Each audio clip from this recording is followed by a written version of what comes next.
Maybe for the record, the complexity of the various other nations that are choosing sides or have been linked at least allegedly to be supporting and fueling this conflict. It sort of belies a little bit of logic to have, allegations made that the Saudis are on one side with the Iranians, the Emiratis might be on the other side, that the Turks, Egyptians, that a lot of people are playing in this space. These are the allegations, at least.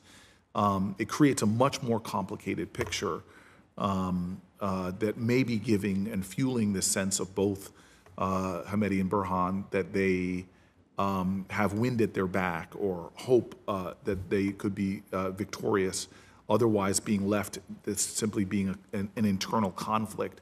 Is there anything you could say to help sort of like paint that picture on the record?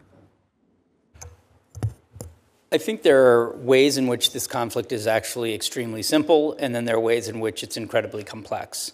I think on the simple side, this was a war of choice that was started by two generals and their leadership corps having a power struggle over control of the country and the military. It was not something the Sudanese people wanted. I don't think it was something that was primarily fueled in terms of its instigation by outside actors. And this was preceded by, of course, those two actors that are now fighting, having colluded in a coup to prevent the people from having their civilian and democratic future. So as much as these two are fighting with each other, they also have a very long history of working together and interactions from the creation of the RSF itself through.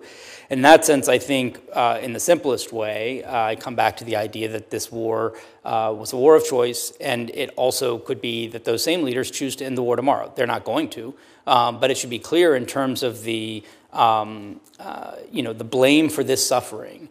That the RSF and the SAF have decided to have this war, and they've decided to continue this war. In terms of the external actors, this can get very complex very quickly, and I think this is where part of what we have been crystal clear about in the last few months with all of the actors, those who are being constructive and those who are not, is whatever you felt about this situation a few months ago. We certainly think everyone should have been appalled by the level of atrocities and suffering.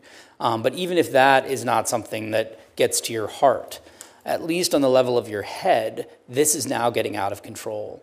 And because we see more, not just foreign governments potentially being involved, but foreign actors, foreign fighters, and others, you take a two-sided war and start to make it much more complex, which makes it typically much harder to solve and resolve.